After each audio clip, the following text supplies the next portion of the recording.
And now, the Rink Rap Podcast from Forever Blueshirts, talking all things New York Rangers hockey. Here's your host, Jim Cerny. What's up, Blueshirts faithful? Welcome to the latest edition of the Rink Rap Podcast. I am Jim Cerny. Thanks for liking. Thanks for subscribing. Thanks for following our stories over at Forever Blueshirts. A lot going on. A lot of breaking down the prospects and all the moves Chris Drury and company have made this offseason. And hey, listen, training camp is not that far away. The season, the puck actually, the puck drops on the season a bit earlier this year. So, and you get you get the bonus 2 games, which last year wouldn't have been so great. Wouldn't have been so great the year before. But it is what it is when you're following the Rangers, you're covering the Rangers, or you're part of the Blueshirts faithful. But thanks for joining us this week. Joining me today on the show is a good friend Dan Kingerski from Pittsburgh Hockey Now. Guy I've known, I'd say a long time, but that would really age the two of us. So I'll say, yeah, I've known him for a little bit. Yeah, I mean, well, it ages you. It doesn't age me because I was just You're a ageless. child when I started. Yes. Oh, yeah, exactly. When we first crossed paths, exactly. I was thinking about this morning, how that Ranger-Penguin rivalry, or even the New York-Pittsburgh rivalry, because, Islanders-Penguins had a great rivalry too. How early in my career, and I'm going to date myself right here, the Penguins were such a big part of like these early memories of mine of coverage, Adam Graves chopping Mario Lemieux, on the hands, right? Ron Francis scoring from center ice, against Richter. What was that? Game 4, right? Game 4 in Pittsburgh, or was it 5? I was actually thinking of a whole different center ice goal on Van Beesbrook in 91. I think it was Kevin Stevens. Maybe it was Ron Francis. Dumps the puck in off the back wall late March. Yeah. The puck comes, just takes an awful hop off of these 50-year-old boards, hits Beezer, goes in the net. Yeah. Penguins were like 9 or 10 points back of the Rangers with like 10 games to go, and the Penguins win the division. It was insane. Yeah. And had the Rangers won that game, I think it was game 4 in Pittsburgh. I'm forgetting the actual dates, but I think it was game 4. Rangers would have been up 3-1 in that series. That was in 92. And they were playing well. They were taking it to them. And Francis scores that goal against Richter. And I where they had the auxiliary press box there at the Igloo, where they put some of the overflow New York reporters, it was right in the family section. So when that puck went in, I've got Phil Bourque's wife at the time, Julie Bourque, and I remember, and they're hugging each other, they're high-fiving, and you could hear their conversation, and they're like, "We knew this was going to happen. This is the Rangers. We knew this was going to happen." Yeah. No, I was too young to sit in that family or to sit in those auxiliary press boxes, but I do recall as a kid sitting kind of behind them for that 91, 92 run, getting some tickets just, through the grace of God, and sitting there and seeing all of the media people, all of the guys I revered in Pittsburgh media sitting there, those little auxiliary press boxes working. And the woman you mentioned, yes, she used to wear these very colorful dresses. Yes, very colorful. Not a lot of the dress, but very colorful. And yeah, it was just such a wild time back then. That, and listen, we'll bring this fast forward in a second, but the memories were crazy. Like it kept flooding back. And then, I was back there the next year. The Islanders were there in 93. And I've never heard a building go from as loud to as silent in a snap of the fingers. Don't you dare. As when David Vlahovic scored that goal. Oh my goodness. Okay. Oh my. I mean, at this point in my career, I've long ago checked my fandom at the door. It's somewhere in a box, all covered in dust. But that moment is easily the most painful sports memory I have, because I was 16, and that team, that 92-93 Penguins team was probably one of the 5 greatest teams ever assembled in NHL history. It could have competed with any of the Canadiens dynasties. It could have gone toe-to-toe with Edmonton or the Islanders of the early 80s. That team was unbelievable with Tocchet and Francis and Mario and Stevens and Barrasso and Larry Murphy and Alf Samuelson. And I can go on. And two-time defending Cup champion. So they already knew how to win. Yes. It was Scotty Bowman behind the bench. Yeah. And when that goal light goes on and you realize it's over, I don't think I will ever forget where I was and that moment because an entire city, Jim, fell silent. Yeah. Everybody. I mean, I was watching it with like 100 people at a high school event, and you're right. Silence, disbelief. It was unbelievable. Like you could hear, I was up in, where the Igloo press box was. I wasn't in the auxiliary. I moved up to the big time. I was in the regular press box there. And you could hear all the way up there. You could hear the Islanders, the whooping and the hollering and some of the things that they were screaming because it was that dead silent in that arena. It was unbelievable. Anyway, these are the things that flood through my mind, along with Marty St. Louis, and some great series between the Rangers and Penguins when I was working for the Rangers.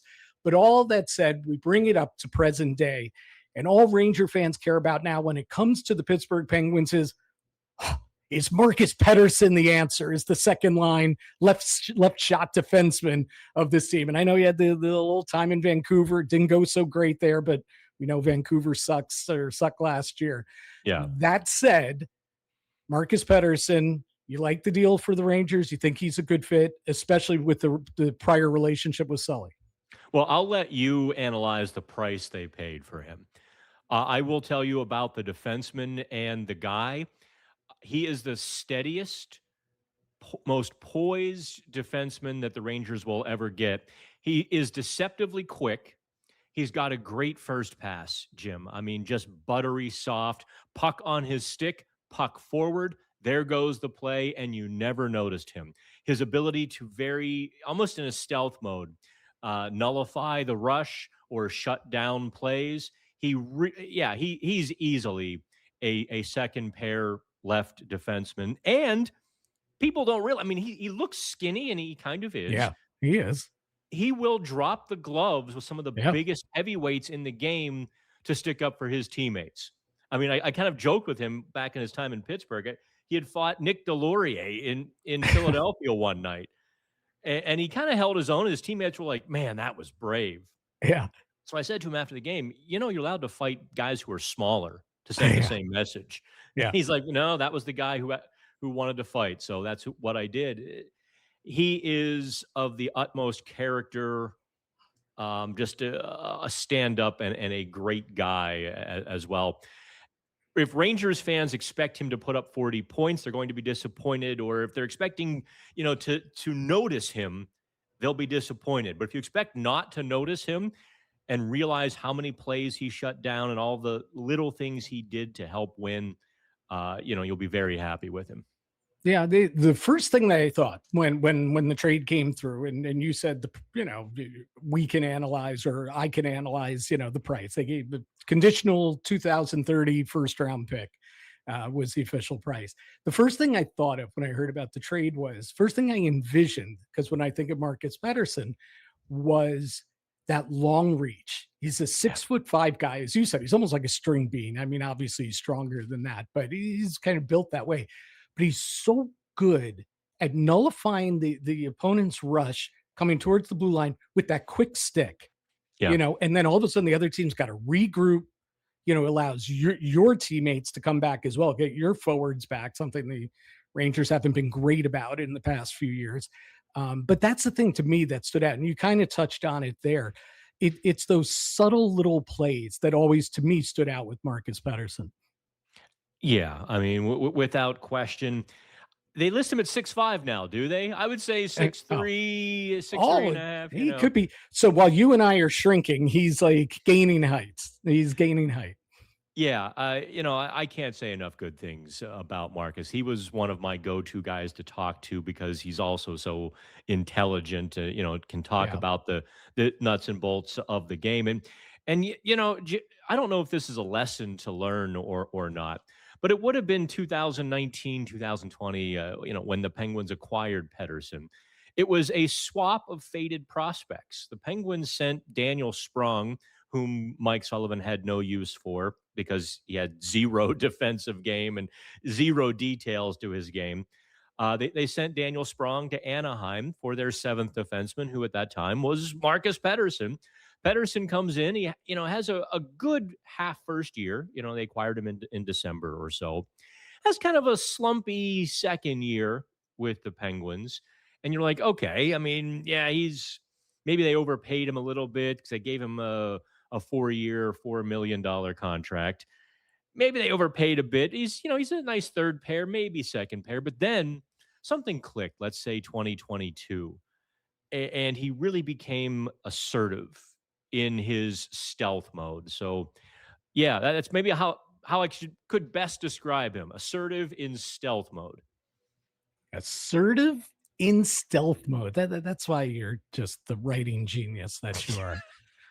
Sure. You like that? Can you put that? Can you put that on your site? Jim Cerny calls me Jim Cerny says, yeah, exactly. So the Rangers, it was key at the end of last season. Mike Sullivan, I think he and Chris Drury they have a great relationship. I think they're absolutely on the same page. So when Sully came out and said at the end of the season, when he was asked at his end of season press conference, what do you guys need? And everybody thought, he's going to say, we need somebody to score. We need a top six wing. We need another center. He said, no, we need another one or two defensemen other than Adam Fox to get that puck the hell out of our own end, because we get stuck time and time again, year after year, stuck in our own end. And last year, that second pair was, Will Borgen on the right, and for most of the year, Carson Soucy on the left. And they struggled mightily getting the puck out of their own end. Even Braden Schneider struggles to get the puck out of his own end. So now they get Peterson, and you've already touched on his skill set doing that. But they also had Sean Durzi to the mix as a guy that's adept at getting the puck quickly up and out of the zone, and somebody with some, offensive skill set as well. So just kind of from the outside, your view of taking a look at that new second defensive pair and the impact that it could make on the Rangers this coming season. Yeah, I wondered why the Rangers were so disappointing last year. I mean, this is why I kind of actually like the 84 game schedule. It's because I'll get to see the Rangers more than 3 times. Yeah, I didn't have any feeling about them in the 3 times that I got to see them last year, Jim. It's like they lacked identity. They just seemed to lack everything. You know what I mean? Everything was a step slow. Everything was a little bit motionless or going through the motions. Everything was sort of tepid. And obviously when your goalie, your all-world goalie, has an average sort of year, everything just. So I don't know if I want to get into the nuts and bolts of the Rangers too much, because one, I know Mike Sullivan is a hardcore student of the game. I know he's going to spend the summer watching video, creating what he can for this new Rangers team. But you look up and down the NHL, it is about goals, and it's not necessarily as much about stopping goals as it used to, but in that philosophy and that under that umbrella, puck possession is a big determiner. And so, if the other team has the puck in your zone, you're in trouble. So you add Durzi, who can get up the ice, and you add Marcus Pettersson, who has that, perfect first pass to spring the team. If they can add 3-4 points to their puck possession, and I'm not an analytics guy, but that really is kind of what it comes down to. You start getting more puck possession, then the Millers and the Zibanejad's now get to do their thing rather than having to work so hard in the defensive zone. Yeah, and right. You spend so much time defending because you can't get the damn thing out of your own end, no matter how many saves Igor, is making. You rely on him too much. But I think it's still going to catch him. They're not a great skating team, but I think knowing what their personnel is, it appears that the theory here is at least if you can move the puck quickly, right, that speeds up your overall game. And they were never, outside of Fox, and I'd say Gavrikov too moves the puck pretty well. But really outside of that, that's a big problem because they didn't add burners, in the off season. And certainly, guys, I mean, you touch on Dorofeyev can knock the wings off a gnat with the puck, but he's not Pavel Bure skating at 100 miles an hour to do it. Right. So it's funny how Mike Sullivan teams have evolved too. If you look at him, and I don't know if Rangers fans have made the connection yet, Sullivan was the guy who instilled the speed game and young players in the NHL. That 2016 Penguins team was easily not just a fast playing team, but the fastest team on the ice. Former San Jose GM Doug Wilson was like, we thought we were fast and we were just blown away by Pittsburgh. Yeah. So, but then you look at Sullivan's teams over the last 5 years, and he has not been given speed. And I don't know if that's his doing, if that's bad luck, if that's general managers. I know in his heart, he wants a fast forecheck, John Tortorella, send two guys, get in there, create, bring the third guy up past the blue line, and now you've swallowed up the other team. I know that's Mike Sullivan's, in his gut, his philosophy, but he hasn't been able to do that. So it's funny to me that you say they're a slow team, and they kind of are. I don't know, slow, maybe too derogatory, or maybe you agree with it. I don't know. Well, yeah, no, I mean, clearly, I definitely agree with it because they just don't play a fast game. I don't think that they don't make fast decisions. They don't move the puck quickly, and just out and out, the skating ability on that team is an issue. It's interesting. I spoke to a couple, different hockey people this offseason. They both touched on the difference with Alexis Lafreniere, where he really came alive in the second half of last season. It's like it's either Sully got to him or he realized that he's just not a fast skater. He's that's not his game, right? So get to the net, man. You got good size, you got great hands, and all of a sudden it started to come. All these rebound goals, especially on the power play, deflections, almost that Chris Kreider role, and they're opposite because obviously Kreider has wheels. But it's interesting that. That's the way it's seen around the league too, where somebody said, oh yeah, Lafreniere took off when, he realized, maybe skating's not my strongest suit, but boy, I'm a big, strong guy and I can get to the net, or I can win puck battles, and create for others. So we'll see. He's a whole other story because, you get these pockets, right? A quarter of a season where he lights it up, or the great playoff in 2024, where you're like, here we go. Here comes Alexis Lafreniere. And then, you know how it is. Then it just comes back down to earth, It's almost unfair, the expectations that are on him, but you're going to get it if you're the number one overall pick. It's just, it is what it is with him, right? Yeah, something like that. I think the funny thing is, as I mentioned, Mike Sullivan had that fast, young team in 16 and in 17 that won the Cup in Pittsburgh. Since then, however, he got a pretty thick reputation for being bad for young players. Now, I mean, I push back on a lot of over-the-top fans who are like, he hates young players, he won't play them. In fairness, Pittsburgh didn't have a whole lot of young players to insert into the lineup. I mean, Jim Rutherford basically used his draft as trade fodder, and the prospects they did draft were not going to make the NHL. And that includes a former first-round pick and so on and so forth. But there were also some other younger guys who maybe got the horns from Mike Sullivan, who probably were not better off for it, and I don't want to bring up too many names because I don't want it to become a debate about this player or that player. But there was something to that reputation, because there were several young players that I knew had X amount of talent or, certain skills. And I also saw them, be put in the press box after one mistake, or sort of get politely but publicly chided nonetheless. Well, he'll learn he can't do that or this after one mistake. And then the veterans are out there, turning the puck over like, it's a donation to Goodwill. So that even got noticed by teammates as well in Sullivan's last few years. I wonder if he learned from that. I wonder if he can adjust, and maybe that he did. And so he, has a good conversation with Lafreniere rather than, too many negative ones. And he did get through to him.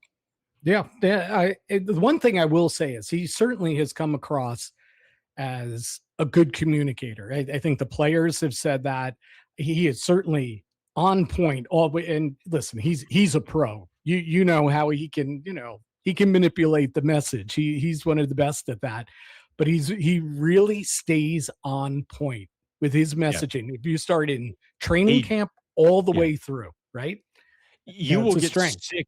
Yeah, if you have to cover Mike Sullivan, and I mean this almost as a compliment, you will get sick of the same three phrases.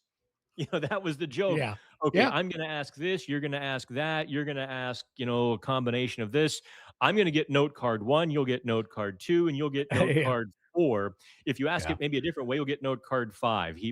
He is just fastidious. He is hard line on his message about that. Yeah, there's no joking around. There's no screwing around.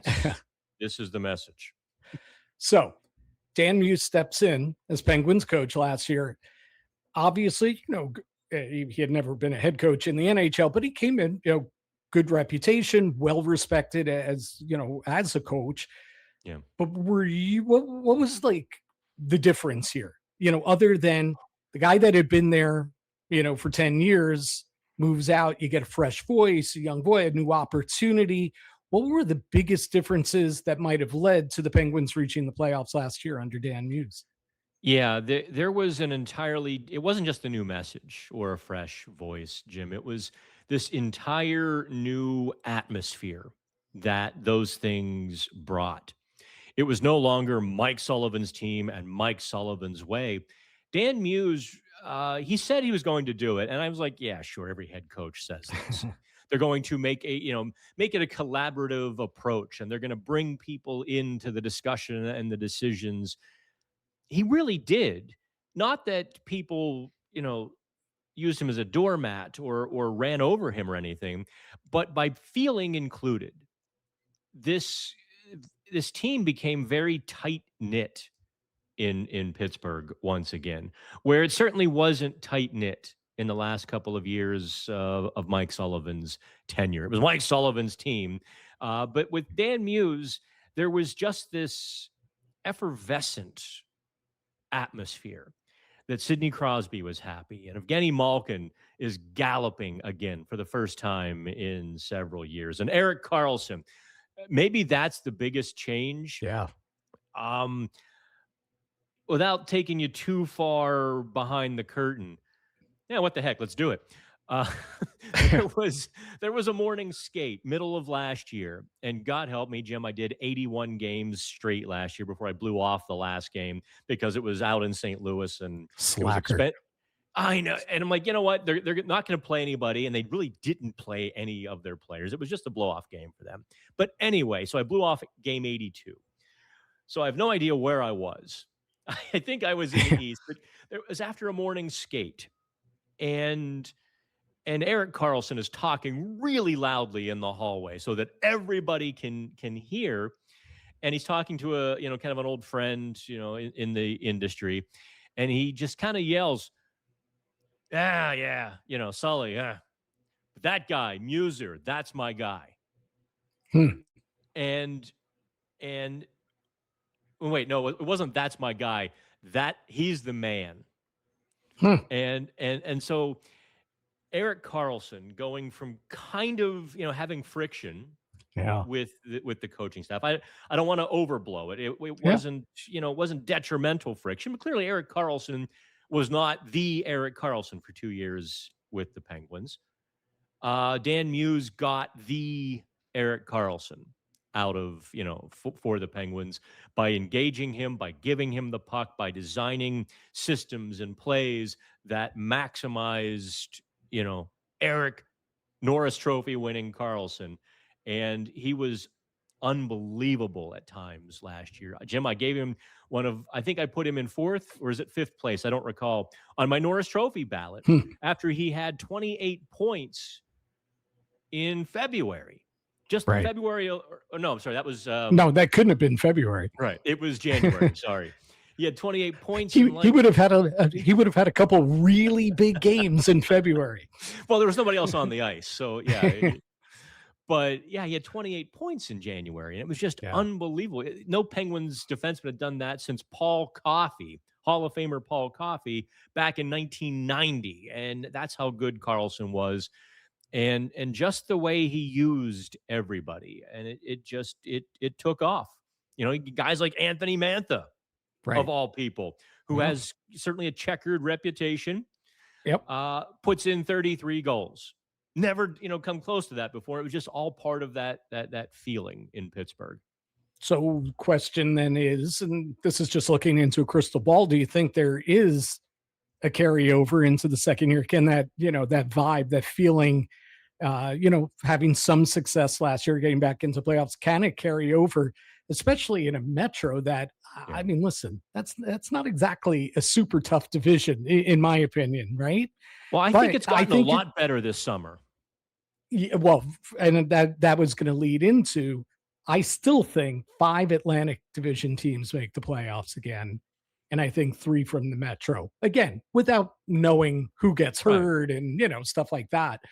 And if Carolina is the one slam dunk in the Metro, and you probably could argue Washington's probably that next cut, right? Yeah. That leaves a lot of teams, including the Penguins, including the Rangers, with at least a possibility or hopes of grabbing that 3rd spot. So first of all, do you see the 5 and 3 as well? Is that what you expect, at least at this stage, month before camp and everything? And if so, who do you think the front runner is for that 3rd spot? That's a really good question. 5 and 3, I don't know, because Ottawa took such a step back this summer, losing Brady Tkachuk and not really replacing him with a whole lot. Right. I'm curious what the Devils are going to look like by midseason. I don't think Sonny Meta is done whatsoever. I think he's going to take, especially with the goaltending, right? Yeah. I mean, the Islanders also have work to do. Yep. But I must confess, I think Pittsburgh is mediocre. Andrei Kuzmenko is a lackluster signing at best. I mean, here's a guy who just doesn't like the defensive end of the rink, and he doesn't put up enough goals to offset said deficiency. They only really have 2 left-handed defensemen, the Penguins. And one of those is Sam Girard, who really was way down, up in his short time with them last year. Another one of their right-handed defensemen, 39-year-old Chris Letang, who's clearly declining to the point that this might be his last year. Whether or not he wants it to be, it might be his last year. And then, they basically signed Trevor Van Riemsdyk, an okay 3rd pairing defenseman, to play the left side. Now, Trevor's a right-handed guy, though. So, you've got just this mishmash on defense. And I'm sure there are analytics to back up what the Penguins did, because Dubas is so, ingrained in that. But you look at the team and there's so many steps backward. Evgeny Malkin's not going to have more than a point per game at 40 years old. That's almost impossible, right? Not since Gordie Howe did it has any NHL player done that. So to ask Malkin to do that like he did last season, not going to happen. Until Sid does it. Yeah, Sid's going to do it. Yeah, Sid will do it.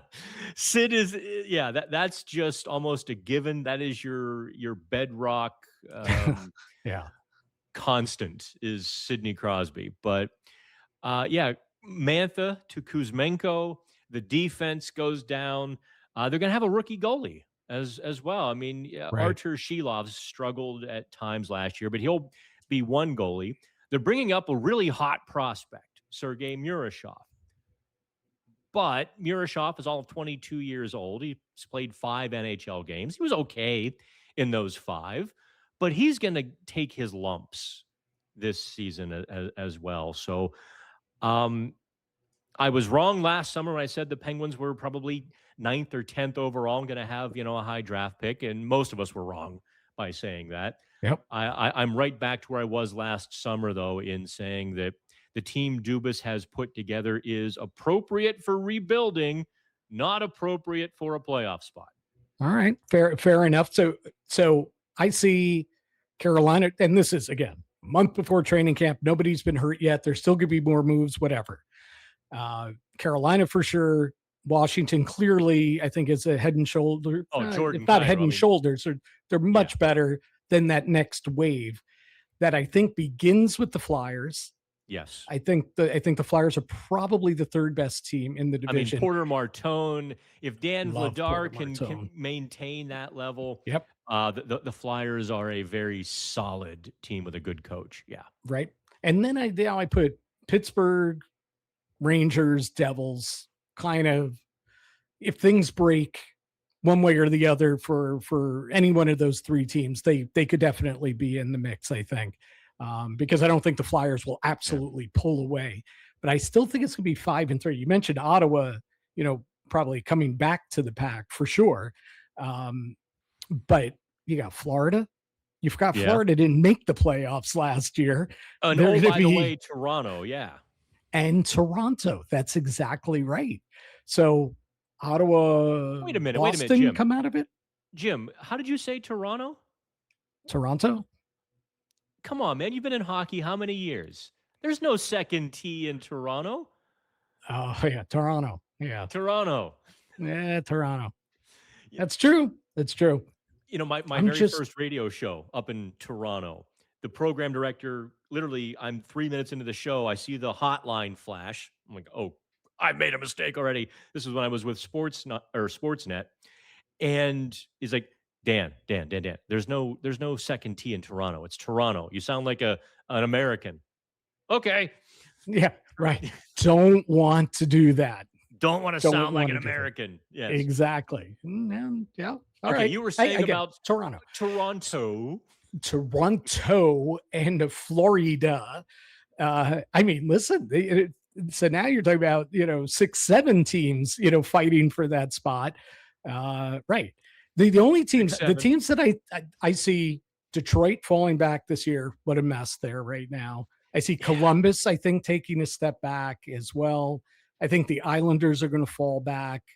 And Ottawa, I'm not sure I see a playoff team in Ottawa. So, listen, we can all look and sound, we're such experts at this point in late July. And then, everything, the whole landscape changes eventually. But that Atlantic division is going to be tough. And boy, Florida, you got a lot of guys that are going to be healthy again. And we don't know that they'll stay healthy, but they're going to be healthy again. Again, the goaltending, that could be a question mark, but they have so many other things to push back to at least cover the goaltending to at least make the playoffs. Whether they win the cup again, that's another argument. If Florida misses the playoffs, that is going to be the biggest story because of how many draft picks and players they've given up. Signing 37-year-old Brad Marchand to a 6-year contract, letting Sergei Bobrovsky walk in favor of, with all respect, Jacob Markstrom hasn't looked like Jacob Markstrom in 3 years, give or take. Yep. At 34, he looks like he's 44. So, if they happen to miss the playoffs, all of these hot shot assistant GMs, the Brett Peterson and I forget the other one who interviewed in Toronto. All of these guys are going to not look so smart all of a sudden if they miss the playoffs. That's true. Well, man, listen, if they miss the playoffs again this year, Sonny got out while the getting was good and then headed to New Jersey, headed back home. That's what I'm thinking of. The guy I mentioned already. Yeah, he was the other Yeah. You interviewed for a moment in Toronto before. Yeah, gone to New Jersey. I mean, it's funny how that works, isn't it? You get old, and I'm not old. You are, but yes. Sometimes, like, the two, you forget to put the plus sign there. Sometimes. Toronto. Got it. See, if I can learn one thing every day or every podcast that I do, I'm going to be ahead of the game. And today, Toronto. I got it. Yeah, I've even kind of adopted in my life saying Quebec, not Quebec. Oh no, I adopted Quebec a long time ago. Yeah, I want to sound like cool amongst my friends back in the day when they were saying Quebec. I'm like, oh, do you mean Quebec? Oh, Jim must be the hockey guy amongst all of us. Oh, he's the international guy. He's been up to Quebec. Yeah, Montreal. Quebec. Yeah, Montreal is the other. You're exactly right. Listen, man, that was a lot of fun. I'm glad I learned something, which is tough for me at my age and everything. Hopefully I retain it, right? Once you get older, it's not the learning, it's retaining it. So hopefully I retain it. I do appreciate Dan. This is Dan. Yeah, we know each other, Jim. Yes, we do. And I'm glad that we do. And this was a lot of fun today. Sarcasm and everything included, because I'd expect nothing less. He's Dan Kingerski from Pittsburgh Hockey Now. Thanks for spending your morning with me. It's my pleasure, Jim.